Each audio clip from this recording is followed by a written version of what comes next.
Y a su nombre. Gracias a las chicas. Estaba lloviendo, estaba lloviendo fuerte para allá, para Junco. Pero aquí estamos. Aquí es, llévale esto a la puerta. Aquí estamos. Hay que estamos haciendo este estudio sobre Apocalipsis. Te puedes sentar. A pedido, ¿verdad? De un grupo que quería escuchar. La clase de hoy, o lo que vamos a presentar hoy, es lo que para el resto del estudio sobre Daniel sienta las bases. Porque las circunstancias no son las que tú conoces ahora. O sea, no es lo que conocemos ahora, no es lo que tenemos ahora, no es como se vive la vida hoy. Hoy, pues, si hay guerra, no se llevan gente de botín de guerra. O los matan, o los dejan a su suerte en el área que fue destruida. Y esto que vamos a ver hoy, pues, es diferente. Porque como parte del botín de guerra, además de llevarse todas las pertenencias, llevarse todo lo que tenía algún tipo de valor monetario, se llevaban la gente que podían ser esclavos del conquistador. Y como parte de ese grupo que se llevaron, pues se llevaron a Daniel. Obviamente, Nabucodonosor lo escoge por su atractivo físico y por los reportes que le habían traído de que era una persona con una inteligencia sobrenatural. Igualmente los otros tres amigos que la historia de Daniel pues menciona, Sadrach, Mesach y Abednego.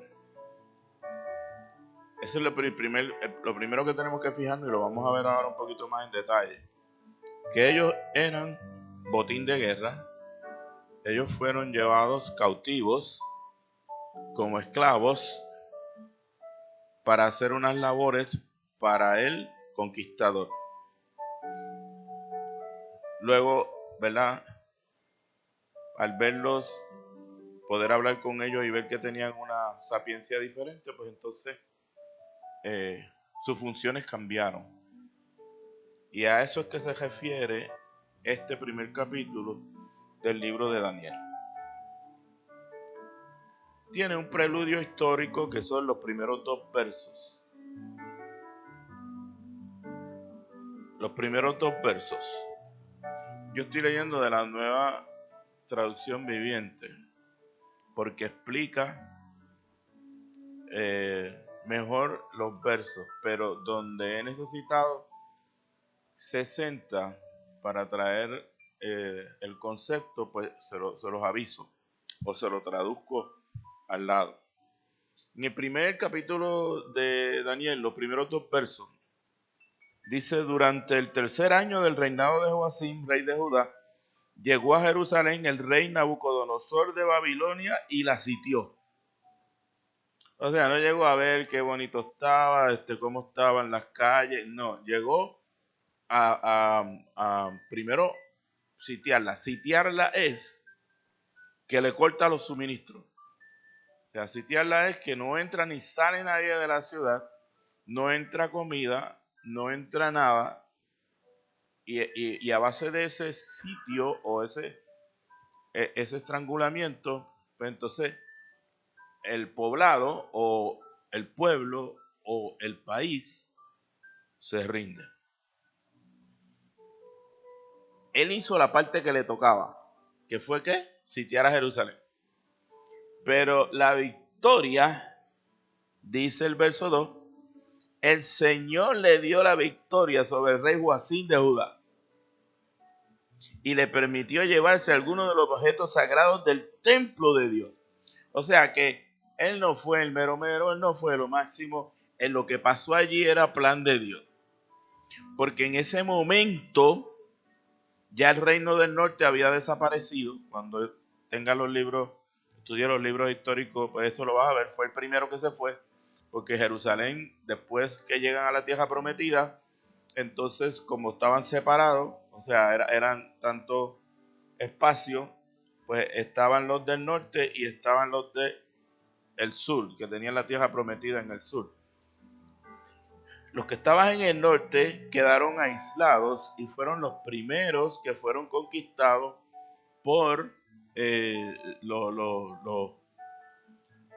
los que vinieron en contra de ellos. O sea, el sur no podía llegar, por lo tanto el reino del norte desaparece, además de que eran los peores que seguían a Dios, era los más rebeldes, pues fue el primer reino que se fue. Por lo tanto, eso que había sido de la tierra prometida y había sido conquistado, volvió de nuevo a los paganos. Y entonces quedaba el reino del sur, que era Judá. Y aquí entonces viene el sitio de Nabucodonosor. Y cuando Nabucodonosor, porque estaba en el plan de Dios, porque también el reino del sur había desobedecido a Dios, pues entonces desaparece el reino de Israel. Y los que quedaron de Judá fueron llevados cautivos y se llevaron los instrumentos sagrados del templo. Así que Nabucodonosor se los llevó a Babilonia y los puso en la casa del tesoro del templo de su Dios. O sea, se llevó todo, el oro, los utensilios, los incensarios, todo lo que estaba en la casa de Dios como parte del botín. Él se los llevó. Esa parte, obviamente tú la tienes en español, pero esa parte está escrita en hebreo. Con toda la mala intención de que el pueblo de Judá, el pueblo que había renegado de Dios y había ido cautivo, entendiera la magnitud de lo que había pasado y de lo que habían hecho. Del verso 3 al capítulo 7 está escrito en caldeo. Ambas lenguas eran dominadas, es como aquí pues el español y el inglés. Aquí el que no lo mastica pero lo entiende, pues así eran estos dos idiomas. Pero estos dos primeros dos versos, esos dos versos están escritos en hebreo. Luego en el 3 cambia. Esto es algo que no es común, aunque en otros libros del Antiguo Testamento se usa hebreo y arameo, porque también las dominaban. Hay, dependiendo de quién tú consultes, diferentes formas de interpretar este hecho de que empiezan los primeros dos versos y después los otros cambian de idioma. Hay unas partes también que tiene arameo, pero es del capítulo 7 en adelante. Llegan a un consenso de que se hizo así para que el pueblo de Dios que estaba en el exilio tuviera claro la magnitud de la desobediencia que habían hecho a Dios. Segundo, la versión caldea va dirigida entonces a las naciones invasoras que eran paganas, esencialmente pues Babilonia. Y aquí es desde el capítulo 1, verso 3 hasta el capítulo 7. Esto demuestra la era en que se da este relato. La política de las naciones gentiles y su relación con el pueblo israelita. Ellos eran los mero mero. O sea, los caldeos paganos eran los mero mero.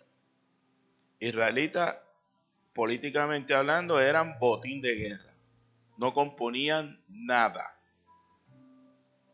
Pero dentro del gobierno de Nabucodonosor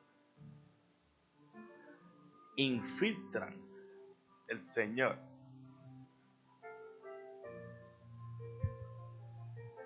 no los sacerdotes dañados, no los sacerdotes que supuestamente tenían todo el conocimiento, no. Infiltran el gobierno de Nabucodonosor, el Señor infiltra con 4 jóvenes que no contaban ni pa' pul ni pa' banca.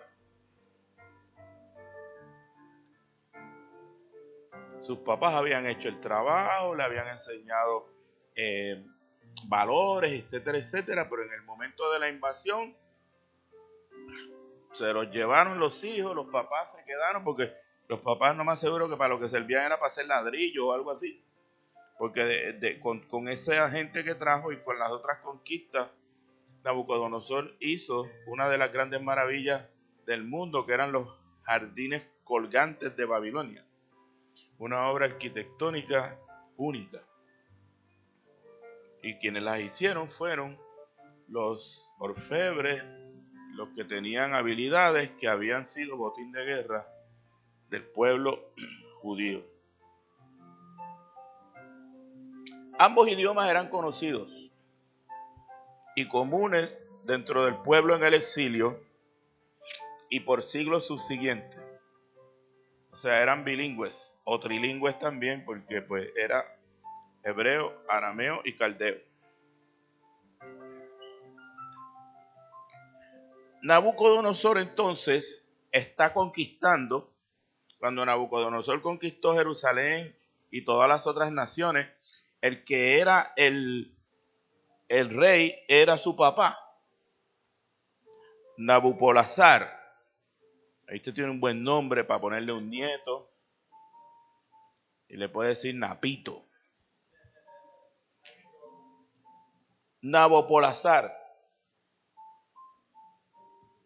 El viejo se murió y entonces del campo donde estaba conquistando, él regresa con el botín de guerra, incluyendo a Daniel, Sadrach, Mesach y Abednego, para hacerse cargo entonces él como rey. Aunque todo el mundo se parece a los alcaldes que hay ahora, que dejan a sus hijos como si eso fuera herencia. Pues Nabucodonosor, todo el mundo sabía que cuando el rey desapareciera, él iba a ser el rey. Por lo tanto, no hubo una protesta, no hubo que hacer primaria, nada. Se murió el Señor, Nabucodonosor regresó de sus conquistas y tomó el control del reino caldeo en Babilonia. Por lo tanto, todo lo que había conquistado lo trae y con eso le añade a lo que ya tenía su papá y comienza uno de los reinados más ricos en la historia caldea.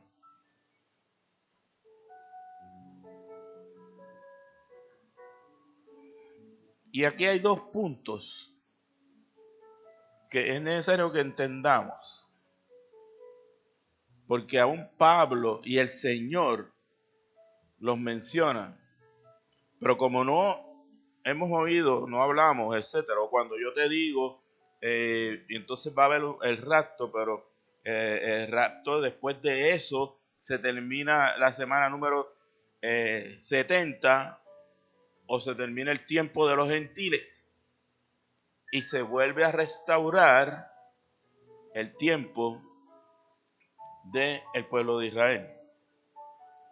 Por lo tanto,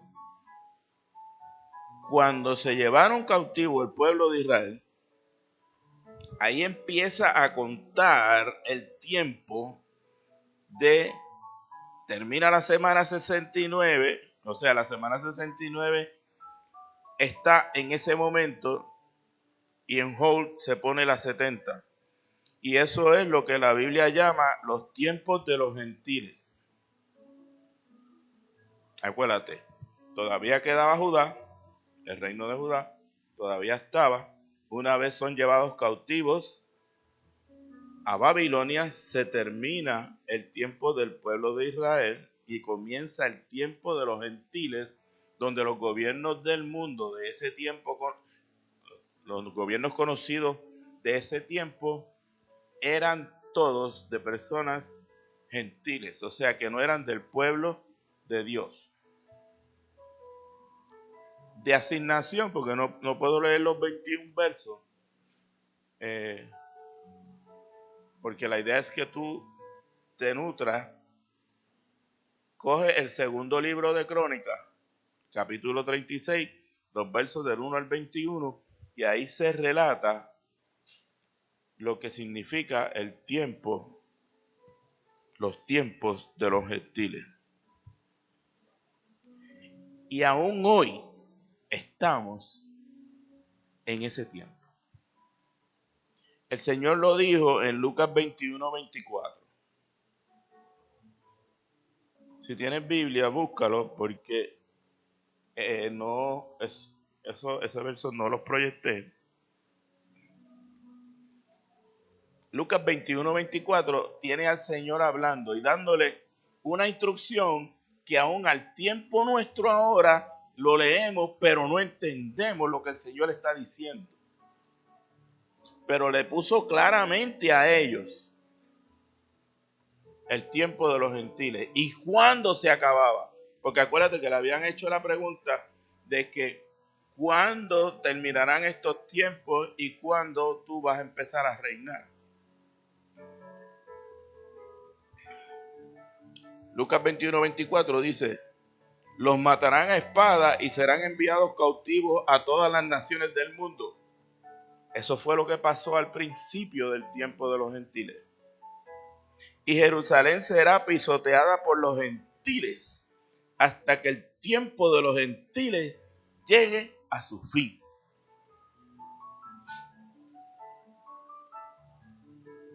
¿Cuántas veces tú has leído eso? Pero ese tiempo de los gentiles comenzó cuando Nabucodonosor se hizo rey, que a la misma vez desaparece Judá. Por lo tanto, ya no había reino del sur o reino de israelitas, había desaparecido. Por lo tanto, los reyes de la tierra eran todos gentiles. ¿Estás entendiendo?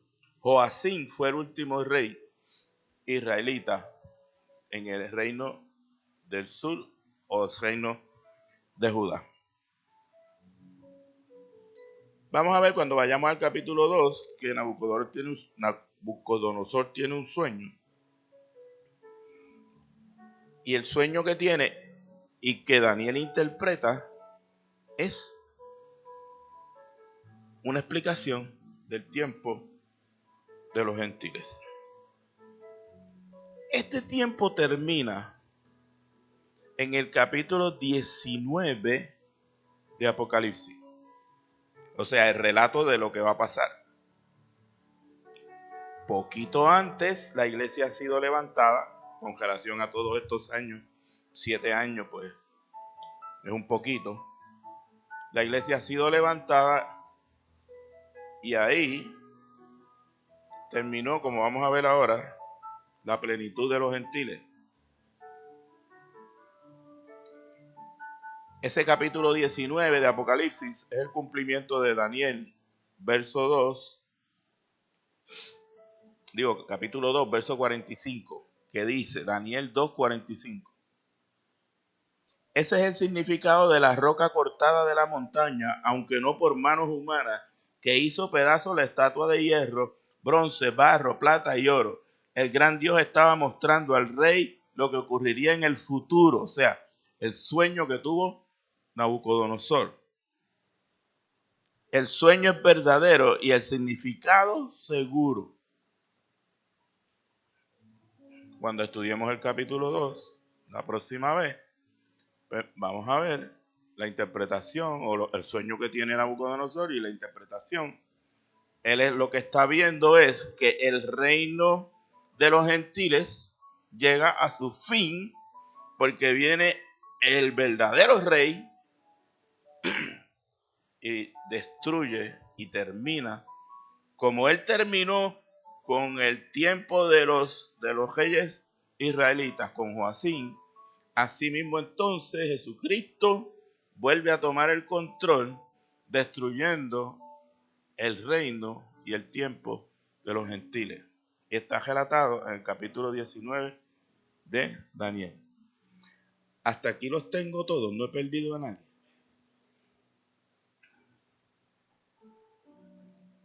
Entonces, el tiempo de los gentiles, que fue lo que te leí en Lucas 21-24, no se puede confundir con la plenitud de los gentiles que Pablo habla. Porque son dos cosas completamente diferentes. El tiempo de los gentiles es el reino que comenzó con Nabucodonosor y termina con Cristo en el capítulo 19 de Apocalipsis cuando venga. La plenitud de los gentiles que habla el apóstol Pablo en Romanos 11:25. Lo voy a leer primero antes de explicarte. Romanos 11:25. Mis amados hermanos, quiero que entiendan este misterio para que no se vuelvan orgullosos de ustedes mismos. Parte del pueblo de Israel tiene el corazón endurecido, pero eso solo durará hasta que se complete el número de gentiles que aceptarán a Cristo. La versión del 60, hasta que se complete la plenitud de los gentiles. La plenitud de los gentiles lo que quiere decir es el que, siendo gentil como tú y yo, somos injertados al cuerpo de Cristo al aceptar a Jesucristo como único y suficiente Salvador. Y no va a venir Cristo hasta que se complete la plenitud de los gentiles. O sea, hasta que se conviertan los que se van a convertir. Que como te he dicho antes, no es en Mateo 24, es en Apocalipsis 11, porque quien va a seguir predicando después que la iglesia no esté y el Espíritu Santo tampoco, son los dos testigos que hay en Apocalipsis 11.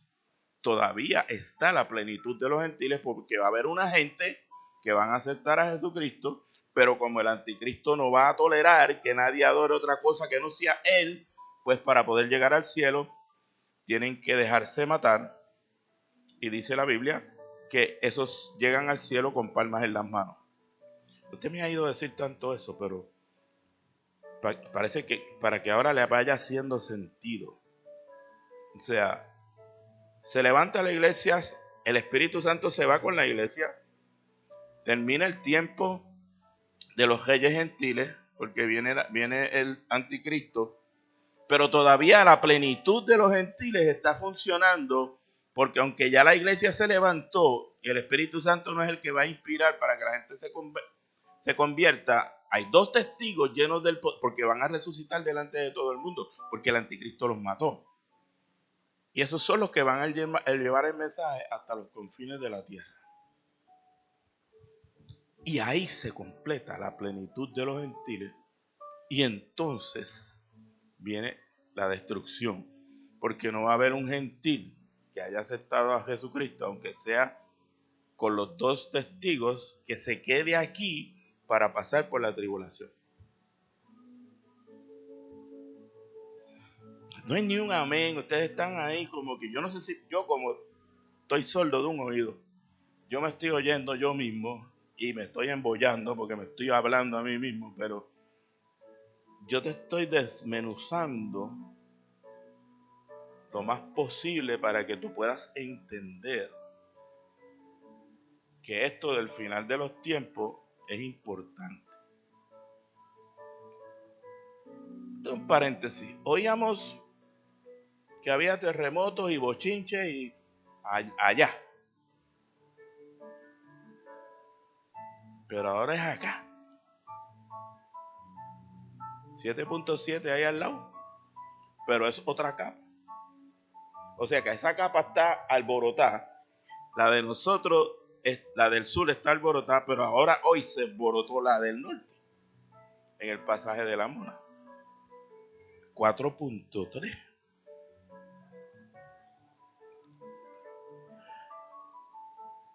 El rapto o el levantamiento de la iglesia será cuando esa plenitud se haya cumplido. O sea, cuando el estoy oyendo mucho con el último. Última hora. Cuando el último de los gentiles se haya salvado. Y entonces se cumple el tiempo de los gentiles, que es que termina el reinado de Nabucodonosor y viene el Rey de Reyes y Señor de Señores. Yo creo que hasta aquí tengo a todo el mundo. O sea, ahora usted está como un poquito más claro de este mejorje que llaman Daniel y también el Apocalipsis. Resumiendo esta parte. Los tiempos, o sea, los tiempos de los gentiles tratan la parte política del asunto.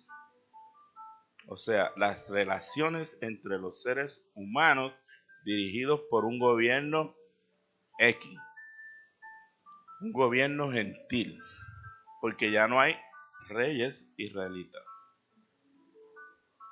O sea, te dije la plenitud de los tiempos y la plenitud y el tiempo de los gentiles y la plenitud de los gentiles. Los tiempos es la parte política. La plenitud es la parte espiritual. Porque todo está pasando, transcurriendo, pero hay una parte que es política, o sea, reinos del mundo, gobernados, maltrato, botín de guerra, eso está caminando. Pero hay una que tiene la opción ahora de la manifestación a través de lo espiritual que viene por el Espíritu Santo. Hechos 15:14. ¿Cuántas veces tú has leído Hechos 15:14?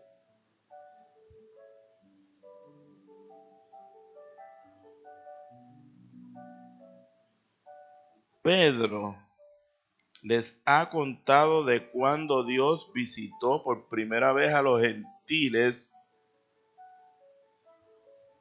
para tomar de entre ellos un pueblo para sí mismo. Ese verso está brutal.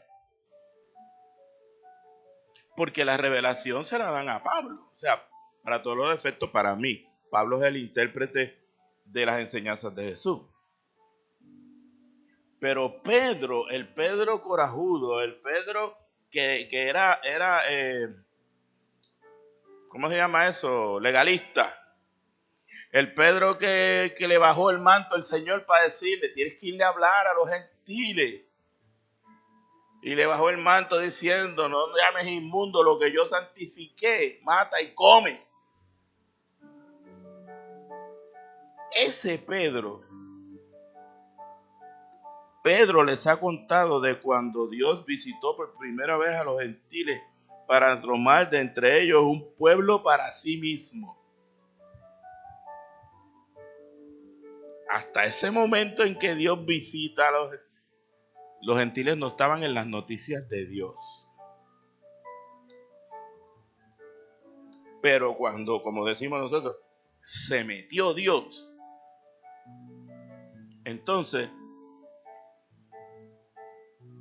esa gente que estaban desconectados vinieron a ser vistos a través de la sangre de Jesucristo. Acuérdate que el libro de los Hechos lo que dice es los hechos de los apóstoles, o sea, lo que ellos hicieron, porque ellos fueron los que entonces empezaron a evangelizar la gente, empezaron el grupo a aumentar, empezó la persecución porque la gente empezó a oír y a seguirlo, y se estableció los fundamentos de las iglesias. Entonces ellos se convirtieron en maestros y escogieron a los ancianos para que atendieran las mesas, etcétera, etcétera. Pero fíjate ese verso, porque ese verso está fuera de liga. Pedro les ha contado de cuando Dios visitó por primera vez a los gentiles para tomar de entre ellos un pueblo para sí mismo. Esa época es la que se va a terminar, el tiempo de los gentiles, cuando el último que está escogido se convierta. Y después baja Jesucristo. Capítulo 19 de Apocalipsis. De esta manera, como parte del botín y siendo rehenes, llegan a Babilonia Daniel y los otros 3 príncipes de la realeza de Judá. Como parte del botín de guerra, iban con unos fines, pero al ver el adiestramiento que tenían, o sea, cómo los habían criado, etcétera, al hablar, su comportamiento, el físico, cómo vestían, cómo se comportaban. Entonces, ese grupo lo sacaron aparte. Hicieron un programa para prepararlos en 3 años para hacer el gabinete de Nabucodonosor. Nabucodonosor vino a ser rey Salud, pero no se quiso jodear de la gente que aconsejaban a su papá.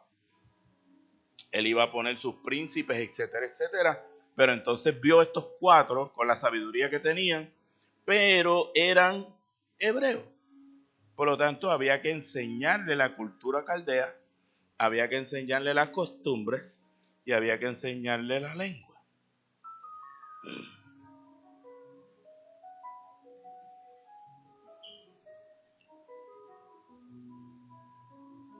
Y lo triste del caso es que junto con el botín, el gesto del botín y el botín de humanos, llegaron las cosas del templo que fueron a ser parte del templo de Bel en Babilonia.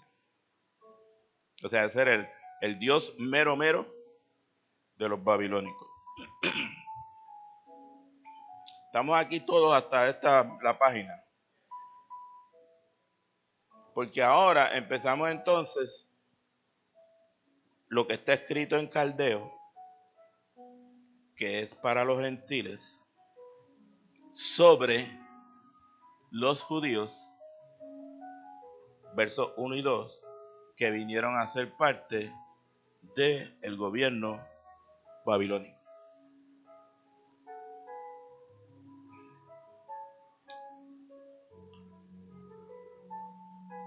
Yo titulé esta segunda parte La juventud puesta a prueba.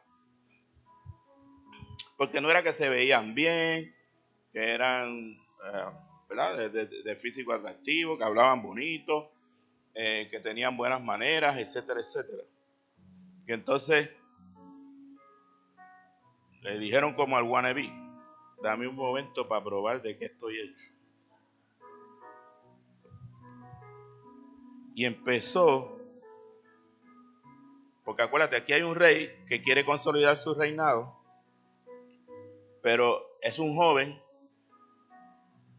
quiere hacerlo de acuerdo al pensamiento que él tenía, conquistador, etcétera, etcétera, y vio que en Caldea no había la calidad de joven que trajeron de Jerusalén. El mundo no tiene la cualidad de jóvenes que la iglesia está produciendo en este tiempo. Y no nos damos cuenta. Porque como estamos acostumbrados, estamos aquí con ellos, y me refiero a nosotros, voy a hablar de Osana. Como estamos aquí con ellos, y casi no venimos al culto de los viernes. Pues está Bernie, Adriana, Luis, está Ian. No, esa gente son diferentes a los otros de allá afuera, porque llevan un tiempo preparándose. no son extraterrestres. O sea, Roberto, Ryan, no son extraterrestres, son jóvenes haciendo las cosas de su edad, batallando con las cosas que tienen. Pero el DNA que tienen es de Cristo.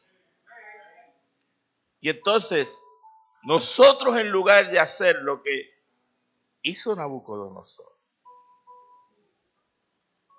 los vemos, como decía mi abuela, y eso es un mocoso que no se le ha caído la gusema del ombligo todavía.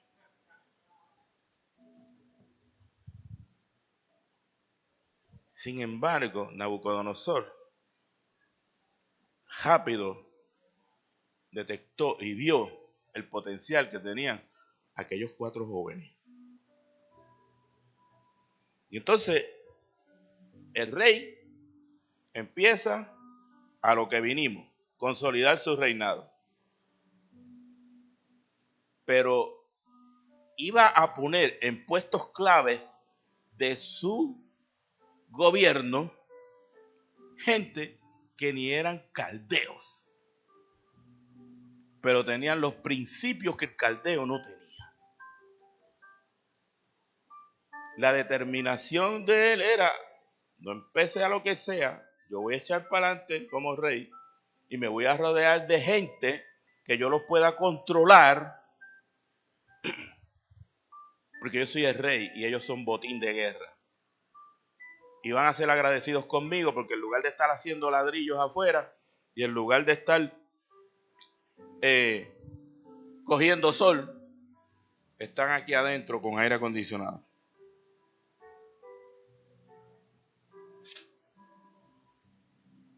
Y dijo, sepárenme estos muchachos, y dio unas instrucciones estrictas. Trajo los mejores maestros, trajo los mejores nutricionistas, y no estoy exagerando y lo vamos a ver ya. Los puso a cargo de un oficial, en algunas Biblias dice procónsul o qué sé yo ni qué, era un eunuco muy sabio, que a su vez tenía sus ayudantes que también eran eunucos. O sea, esa gente no tenía familia, esa gente era servidores del rey. No, de ninguna manera iban a desviar a esos muchachos, iban a hacer las instrucciones que el rey le había dado y eran los encargados de que ese proyecto en 3 años estuviera completado. Ustedes me miran como si yo fuera un extraterrestre. Esa gente que él escogió eran jóvenes disciplinados y educados, de buen parecer. Cuando usted busca la Biblia, de buen parecer eran guapos, tipos altos y abusadores. O sea, buen puertorriqueño. Eran olvídate, como el pastor Anjo, o sea, Brad Pitt. O de que sea el estándar tuyo. Esos tipos hablaban sabiduría. Y el rey los notó para seguida. Versos 3 y 4. Luego el rey ordenó a Aspenaz, jefe de Estado Mayor, que trajera al palacio a algunos de los jóvenes de la familia real de Judá y de otras familias nobles que habían sido llevados a Babilonia como cautivos, o sea, botín de guerra. Le dijo, selecciona solo jóvenes sanos, fuertes, bien parecidos. Asegúrate de que sean instruidos en todas las ramas del saber, que estén dotados de conocimiento y de buen juicio y que sean aptos para servir en el palacio real. Enseña a estos jóvenes el idioma y la literatura de España. A él no le importaba. Ellos conocían a Israel. Enséñale que es Babilonia. Eso es lo que es. No hay más ninguno. Enséñale eso. Eso está en los versos 3 y 4 del primer capítulo de Daniel. Y entonces, esas fueron las instrucciones. A esa preparación debía sumarse 3 años de enseñanza en letras y costumbres caldeas. O sea, eso era un curso acelerado de un doctorado. Vas a ver más adelante casi al final cómo la diferencia que hay entre lo que eran estos jóvenes y los que los rodeaban a él, que eran magos, brujos, encantadores y caldeos. O sea, con esa gente Nabucodonosor no iba para ningún lado. Por eso la semana pasada, o la vez que nos reunimos anterior, te expliqué que Daniel era un hombre de estado. No era un profeta, era un hombre de estado, conocedor de la política, y había aprendido la forma de hacer gobierno en Babilonia. Unido a la sabiduría que traía por haber sido educado como parte del pueblo de Dios, se convirtió en un ser único en aquel tiempo. Quinto, para el bienestar físico se les había asignado a los mejores preparadores físicos. O sea, tenían personal trainer. ¿Cómo que se llama? Fit algo. ¿Cómo es el follón que hay ahora? Pues ellos tenían esa gente. Y tenían nutricionistas que le prepararon dietas que se cocinaban y se servían en la mesa imperial. O sea, aquello era le pusieron los mejores que le cocinaban a Nabucodonosor. Yo me acuerdo cuando yo hice mi primer plan Daniel,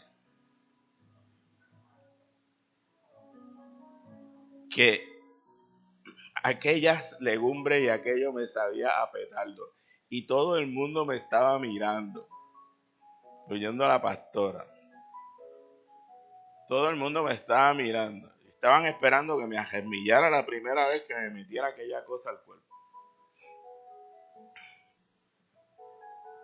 O sea, las especies que tenía Daniel, yo no las tenía.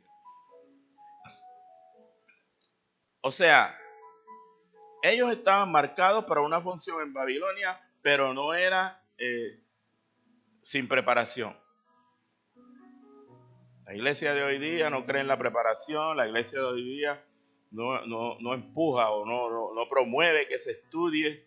Prepárate para lo que te vas a encontrar, etcétera, etcétera. No, al cuipipío, zúmbate. Y abre la boca que Dios te la llenará de mosca.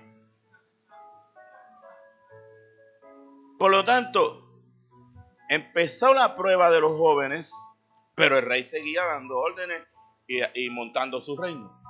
O sea, él no se sentó a esperar, bueno, que estos nenes estén listos a meter mano. No, él metió mano con lo que había, que eran los de su papá, etcétera, etcétera. Y ahí fue que vino la primera prueba del capítulo 2, con el sueño. Pero ellos demostraron que eran jóvenes de carácter. Los versos del 6 al 16 del capítulo 1.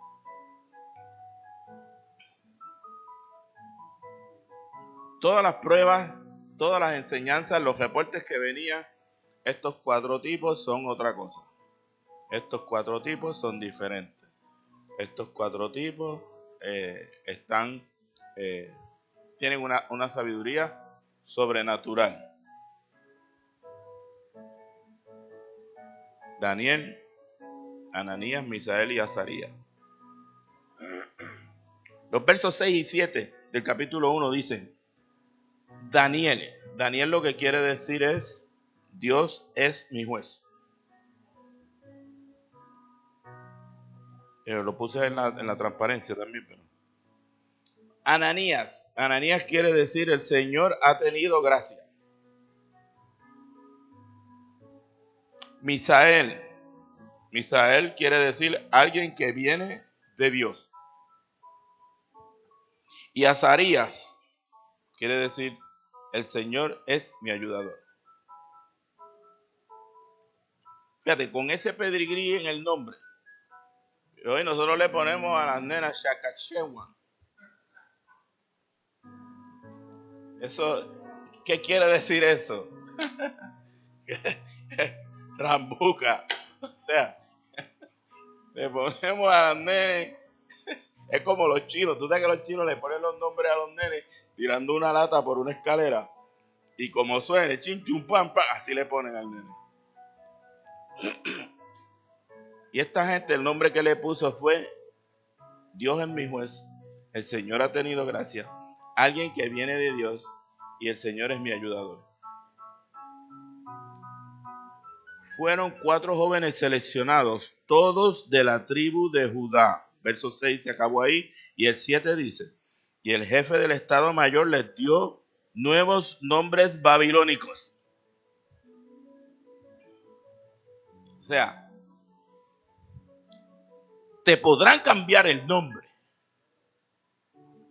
pero no podrán cambiar lo que tú cargas.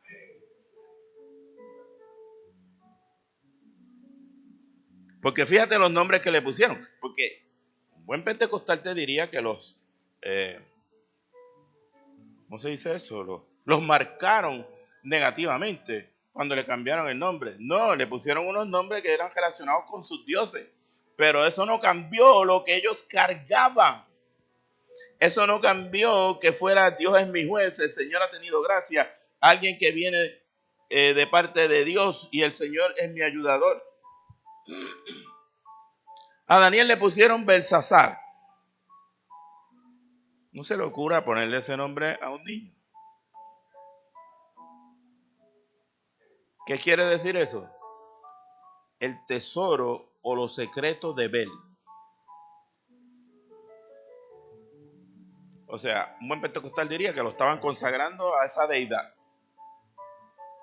Y si eso fuera cierto, pues entonces sería el más bruto de los 4 y no hubiera podido brillar dentro o hacer lo que Dios lo inspira a hacer. Es como Sansón. Le cortaron la melena y se le fue la fuerza. Pues esta gente le cambiaron el nombre y pues ya se fueron para el mundo. Esto es importante que tú lo tengas en la cabeza cuando sigamos progresando en el estudio y la profundidad con que Daniel se va metiendo, resolviendo lo político, pero a la misma vez la inspiración espiritual. A Ananías el tipo le puso Sadrach, que quiere decir la inspiración del sol. ¿Te imaginas? Que a alguien le pongan que tú eres el que hace que el sol salga por la mañana. A Misael le puso Mesac,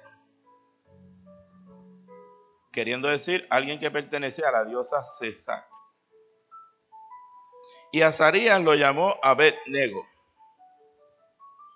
que quiere decir siervo de Nego, y Nego era la estrella de la mañana de los caldeos. Importante, ¿por qué? Porque el cambio de nombre no afectó el carácter de los 4. Versos del 8 al 10. Sin embargo, Daniel estaba decidido a no contaminarse con la comida y el vino dados por el rey. Le pidió permiso al jefe del Estado Mayor, a ese que era responsable de él y el que le puso el nombre nuevo, el eunuco que estaba a cargo de él.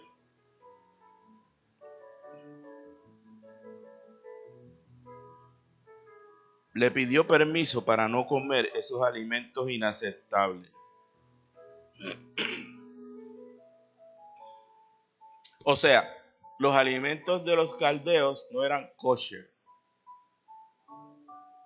¿Sabes lo que? Para que me entiendan. Kosher son los alimentos que están preparados con unas condiciones especiales que los judíos pueden comer. Si no tienen label de kosher, ellos no pueden comer eso. Ustedes están como, cuando yo los miro, miran para el piso. Nunca había oído lo de kosher tampoco. Eso es ahora, no es en los tiempos de Daniel. O sea, pero el el estándar de kosher, ellos lo tenían en el cholo. O sea, eso de los caldeos, como lo preparan y las especies que usan, yo no me las puedo comer. No me las debo comer. Si se las comían, ¿dónde está Daniel? Sigue la línea amarilla. Porque ya sus estómagos estaban preparados para comer saludablemente.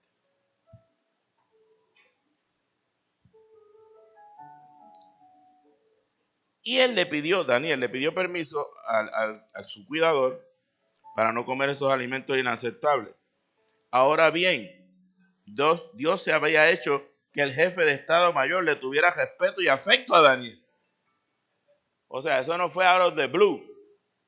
El tipo desde que llegó se ganó la confianza del que era responsable de él. Y el tipo, recuérdate que era eunuco. O sea, no podía tener un afecto diferente. Solamente su responsabilidad ante Nabucodonosor por las instrucciones que le habían dado para esos jóvenes. Y Daniel, en su relación con él, el tipo creía en Daniel. Pero le respondió, cuando Daniel le hizo la pregunta, él le respondió, el jefe del Estado Mayor: tengo miedo de mi señor el rey, quien ordenó que ustedes comieran estos alimentos y bebieran este vino. Si se vuelven pálidos y delgados en comparación con otros jóvenes de su edad, temo que el rey mandará a decapitar.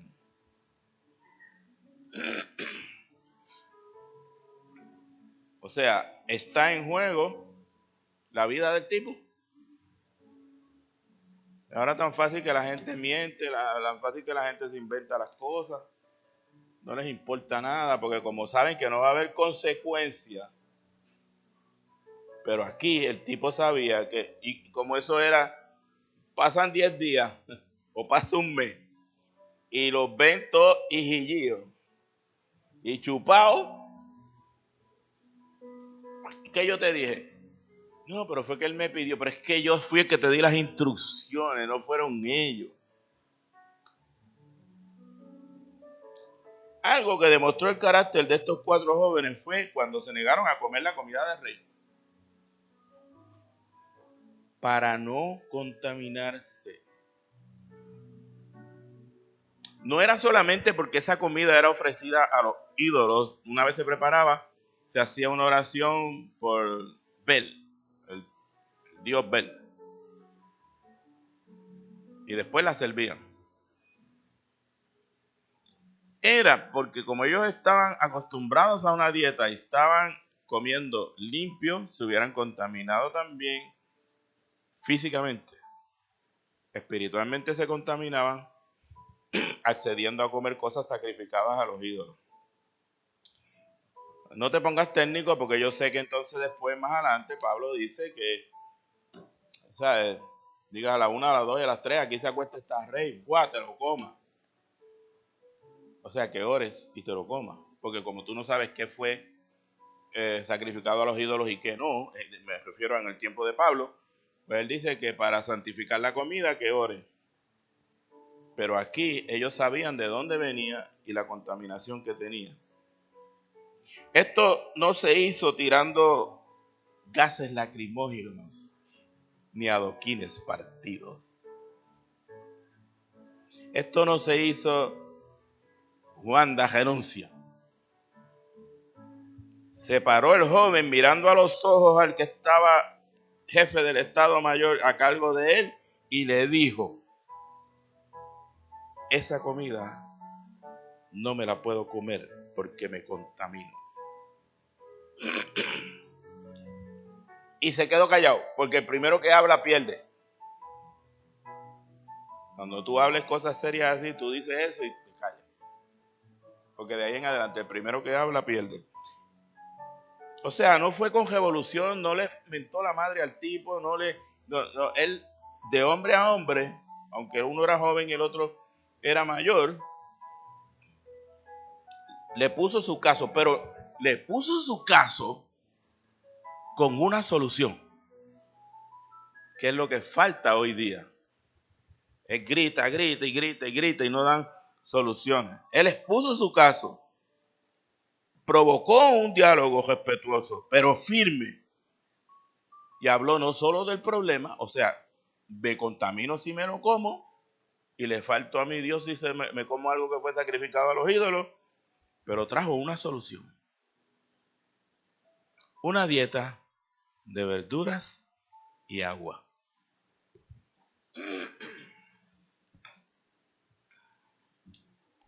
Versos 11 al 14. Entonces Daniel habló con el asistente que había sido designado por el jefe del Estado Mayor para cuidar a Daniel, Ananías, Misael y Azarías. O sea, él habló primero con el mero, pero después con el asistente.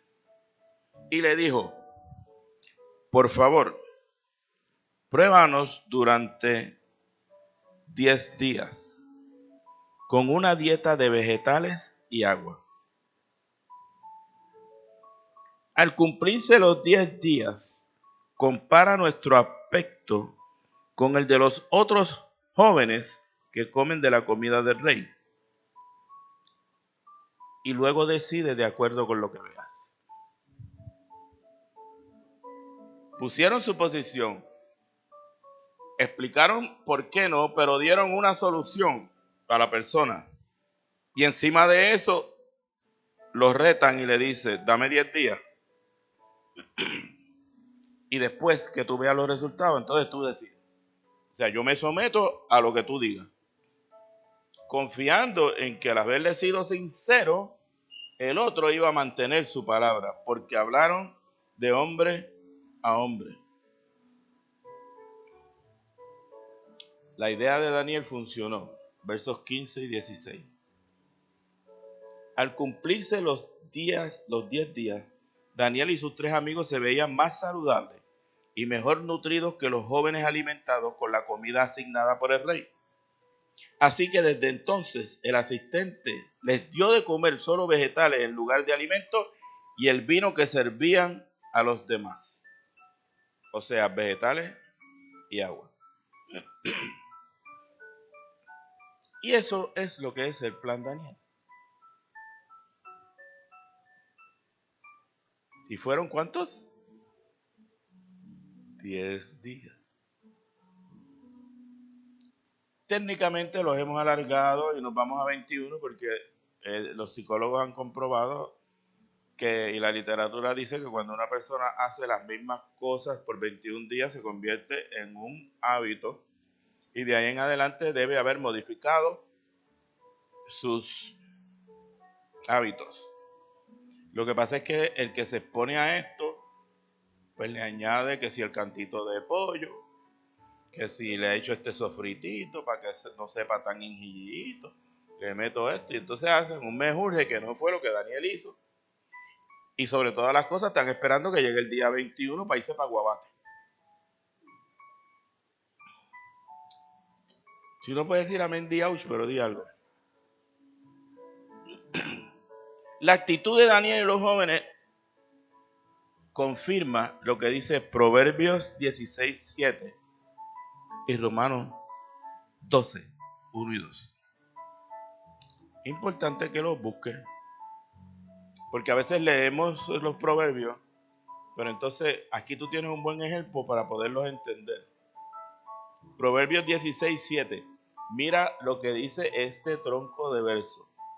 Cuando la vida de alguien agrada al Señor, hasta sus enemigos están en paz con él. La vida de esos 4, aquellos eran caldeos, eran jefes en el gobierno caldeo y tenían la responsabilidad de ellos. Pero la vida de ellos agradaba a esa gente y sus enemigos estaban en paz con ellos. Te lo leí primero en Daniel y ahora te estoy dando versos corroborativos. Romanos 12:1 y 2 dice, ya este es Pablo. Proverbio pues era Salomón, pero Romano y este es Pablo. cuando la vida de alguien agrada al Señor. Por lo tanto, amados hermanos, les ruego que entreguen su cuerpo a Dios por todo lo que Él ha hecho en favor de ustedes. Que sea un sacrificio vivo y santo, la clase de sacrificio que a Él le agrada. Esa es la verdadera forma de adorarlo. No imiten las conductas ni las costumbres de este mundo. Más bien dejen que Dios los transforme en personas nuevas al cambiarles la manera de pensar. Entonces aprenderán a conocer la voluntad de Dios para ustedes, la cual es buena, agradable y perfecta. Ahora, en este contexto de Daniel, ese verso como que se explica de una manera ante los ojos de nosotros. O sea, vimos que la juventud fue puesta a prueba, probaron su carácter, y ahora vamos a ver los últimos 4 versos que prueban su integridad. Verso 17 del capítulo 1 de Daniel. A estos 4 jóvenes Dios les dio aptitud excepcional para comprender todos los aspectos de la literatura y la sabiduría. ¿Quién se lo dio? Porque Dios necesitaba que ese gobierno fuera infiltrado. Porque era el primer gobierno pagano completo, porque no había gobierno judío en el mundo. Y por eso necesitaba alguien que tuviera la capacidad de recibir lo que Dios le dio, aunque no lo entendiera, para interpretarle los sueños al primer rey caldeo y dejar establecido desde el primer reinado que ese reinado pagano tenía fin. Y no lo podía hacer con cualquiera gente.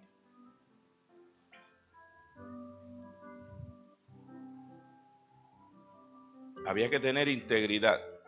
No se podía hacer wichiwachi. No se podía hacer de 2 aguas. Uy, si se enfogona Nabucodonosor, enfogones. Eso vi. Y este tipo que está a cargo mío tiene la autoridad, etcétera. No, negro, yo no voy a comer esa vaina. Y el vino ese, llévatelo. Ah, mira, que es que si no tomas vino, el agua te puede dar gastroenteritis. Olvídate que el Señor la va a purificar. Y si no, me va a convertir a mí en un filtro para que no me haga nada. Esa es mi interpretación de la Biblia.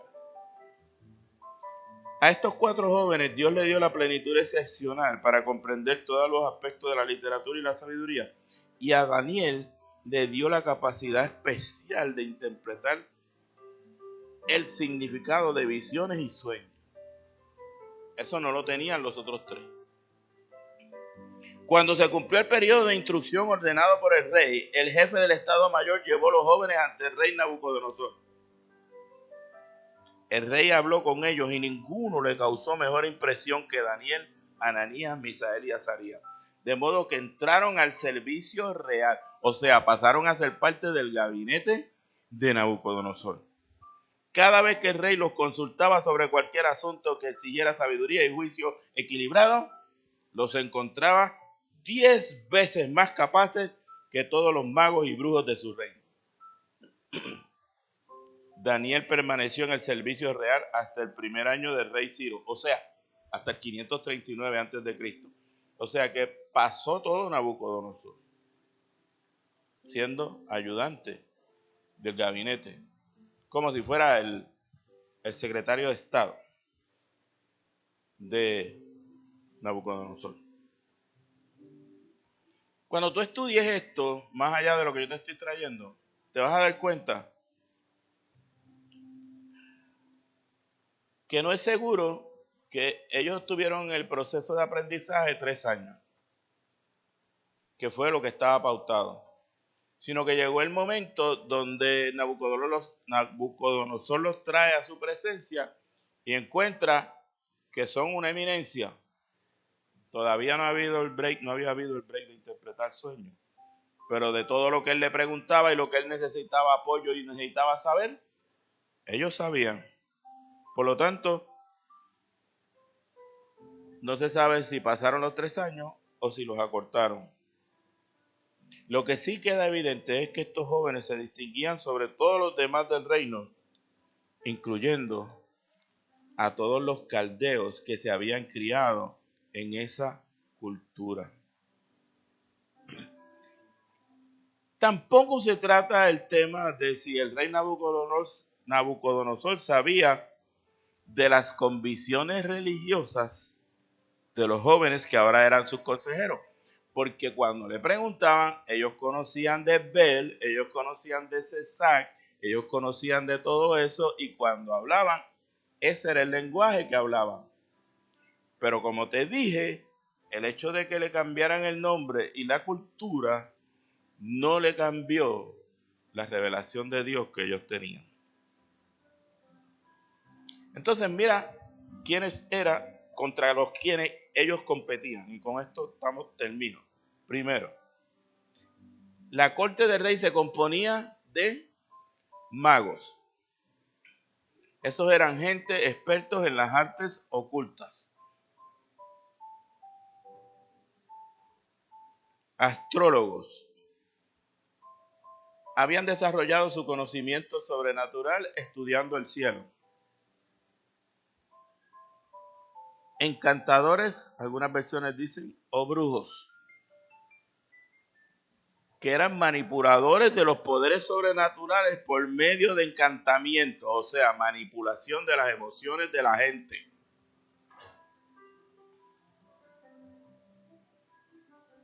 Y cuando la Biblia dice caldeos, se refiere a los jefes de una casta sacerdotal de la sociedad babilónica. Esos eran a los que tenían acceso a Nabucodonosor.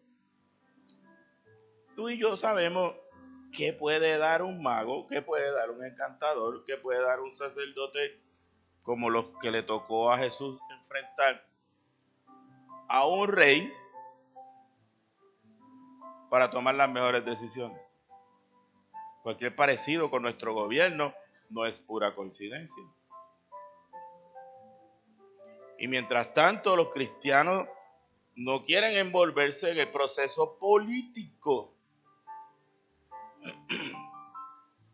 Vivimos y nos gobierna un proceso político, no azules, rojo, verde. Yo no sé qué color va a usar Agenda Ciudadana o el otro proyecto, no sé, no son los colores.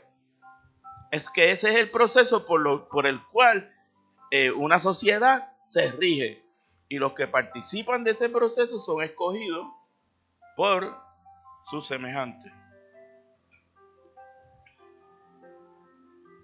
Por lo tanto, los que llegan allí no necesariamente son los Danieles de la vida. El propósito de este estudio y de todo lo que va a venir es que nos convirtamos en Danieles de la vida. Gente que podemos conocer y discernir el proceso político, pero bajo la unción del proceso espiritual que está en cada uno de nosotros por medio del Espíritu Santo.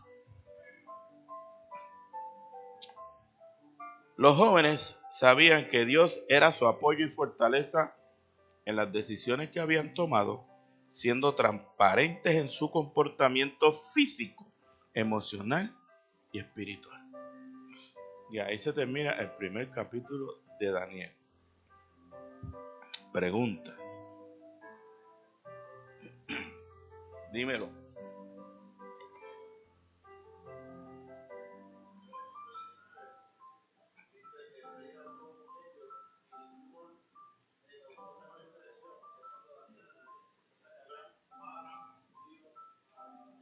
Sí, se llevaron a los jóvenes judíos como botín, y a todos los que físicamente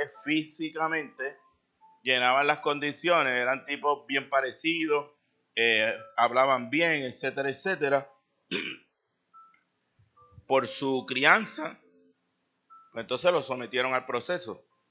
Pero aquellos aprendieron de los caldeos quién era el rey, quién era esto, lo otro, pero no le sumaron a lo que tenían.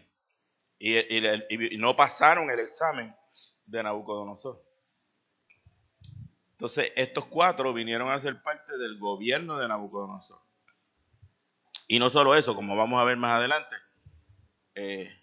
generan una relación con Nabucodonosor, donde el Proverbios que te leí, 16:7, se hace realidad en Nabucodonosor. O sea, de la manera que ellos se comportaban,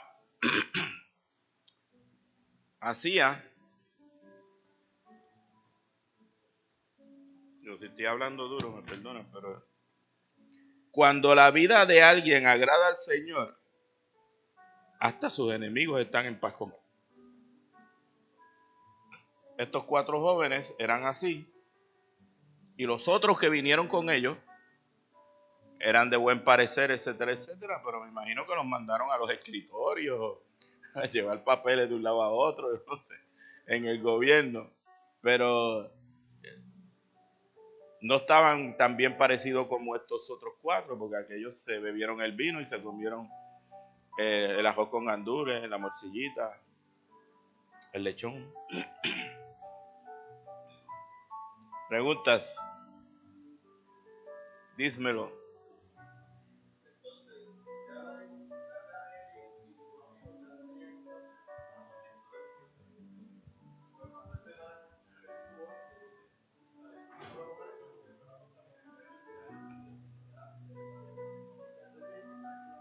Bueno, esto se lo enseñaron acá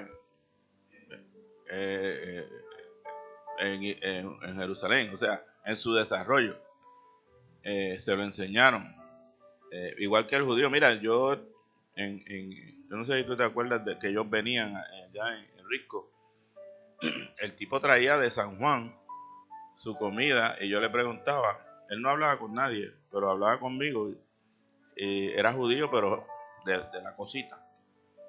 Y no, es que yo no puedo comer nada aquí porque eso no es kosher. Yo estoy hablando de 1977, 78. Judíos que se mantienen limpios con comida kosher. Por eso aquí tú vas, por ejemplo, en Econo, en los supermercados más grandes, tienen las secciones y lo dice kosher. En la casa también. El judío tiene 2 neveras. Los productos lácteos van en uno y los otros productos que son kosher. O sea, no es que acá tienen la gandinga, tú sabes, las patitas de cerdo. No, es que los lácteos van en un lado porque ellos dicen que si se mezclan se contaminan y tienen 2 neveras. Todos los judíos tienen 2 neveras en sus casas. Nosotros no somos judíos, pero tenemos 2 neveras.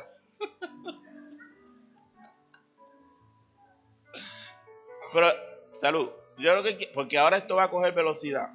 Yo lo que quiero que tú veas es que ellos trajeron una preparación. Tus hijos tienen una preparación.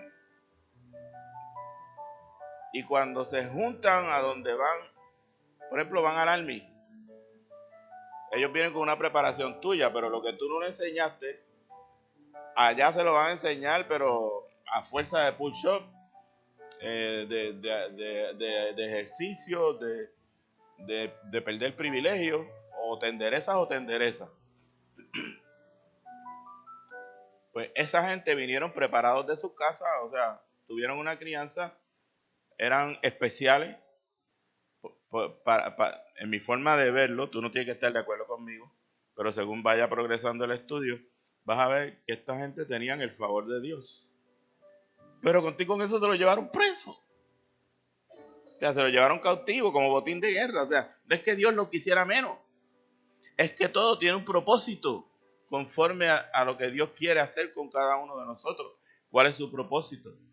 Esta es una historia bien bonita, una muestra de eso. Y eran jóvenes, no eran adultos, eran jóvenes, que todavía les faltaba mucho por vivir. Pero fueron hechos separados para un propósito ante un gobierno pagano. O sea, esto trasciende. Y poco a poco pues lo vamos a ir desmenuzando y yo confío que los que se queden conmigo hasta el final, nadie le puede meter los mochos con Apocalipsis ni con Daniel, porque le estamos enseñando lo que dicen. Por ejemplo, comentarios como este comentario no te fija un punto. Te dice, esta gente dice esto, aquellos dicen aquello, el otro dice lo otro, para que tú como estudiante bíblico crees tu propia fundamento. Señor, te damos gracias porque pudimos traer esta enseñanza para edificar el pueblo, conocer más, Señor, de la Biblia. Pero misterios del libro de Daniel, donde tú usaste 4 jóvenes, porque a pesar de que sí, los paganos empezó su era, pero el primer rey tuvo en su grupo íntimo 4 jóvenes que le inculcaron con el modelaje lo que tú querías para su pueblo, y preventivamente, aunque eran botín de guerra el pueblo, Nabucodonosor no los maltrata por la relación que tenía con estos 4 jóvenes. Tú permitiste que fueran presos porque se lo merecían el castigo, pero le aparejaste la ayuda para el tiempo difícil a través de estos 4 jóvenes como líder de un gobierno pagano. Te damos las gracias, Jesús. Te damos las gracias porque verdaderamente tú eres el que preparas todo esto, tú eres el que haces todas las cosas. Y la gloria y la honra, Señor,